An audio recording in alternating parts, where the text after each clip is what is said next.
Hello friends, I know what you're thinking. I'm not in my room, there's no backdrop of posters behind me. This is unfamiliar territory, or at least you haven't seen it in a while. I'm in my basement because for the past 2 days, I've been working on this. I introduce to you Havoc Omega.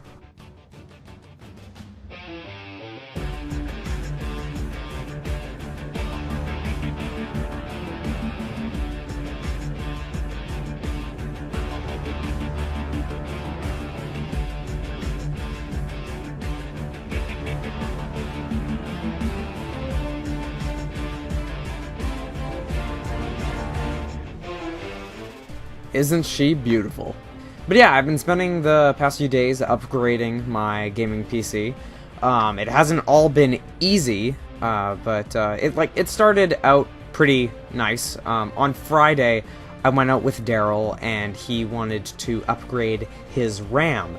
So he bought one stick, and I bought a stick for him to sort of pay back for this computer, because it's mostly hand-me-down parts from his gaming computer after he had upgraded and replaced them.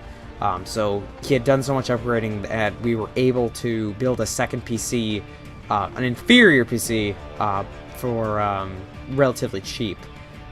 But I bought him, he got two 8GB RAM sticks, but he only has 2 RAM slots on his motherboard. So since I have 4 slots, I got his leftover RAM, and I upgraded from 4GB to 10GB of RAM, which isn't that bad.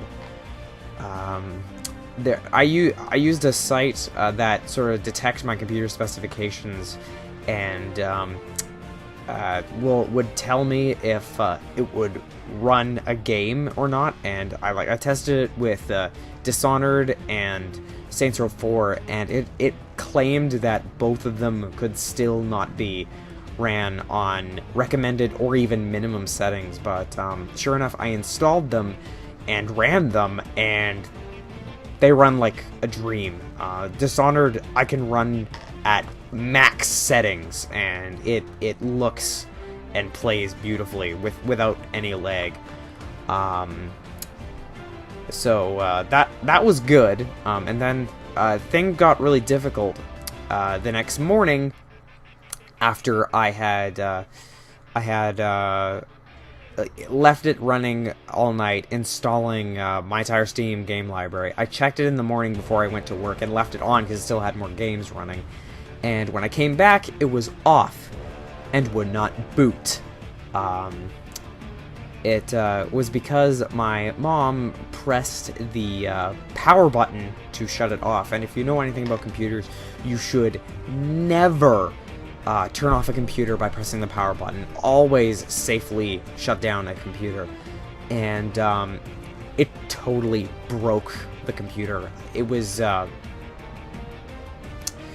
it wouldn't boot at all. It would Windows would start to load up and would do its little like dialy thing, and then it would just blue screen and die, and there was no way to fix it. So I had to completely wipe it and I have Windows 7 on it right now, and it's all looking fairly nice, and things are just getting situated right now. It's just running updates, and things are a lot better now. Luckily, I was able to fix it, and Steam even kept my save files, so that's a plus.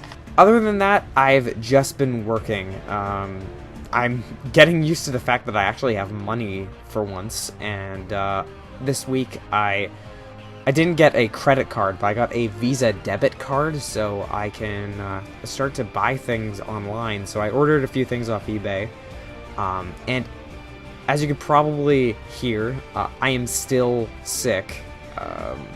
I had laryngitis for the past couple days, and it's been really terrible, but as you can hear, it's starting to get a little bit better.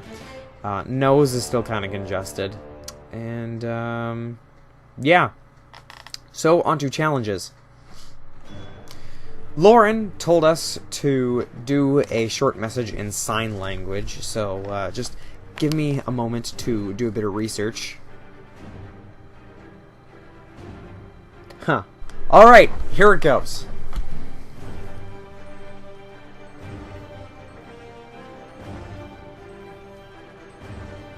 I'm sorry, I'm sure that was really terrible. I've never done sign language before.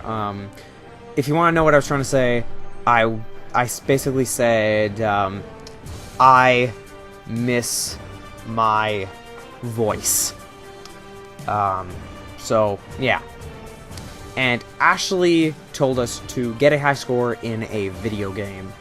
The only game that I've ever had a high score in is the Galaga machine on actually one of the ferries, the BC ferries between Tsawwassen and Victoria.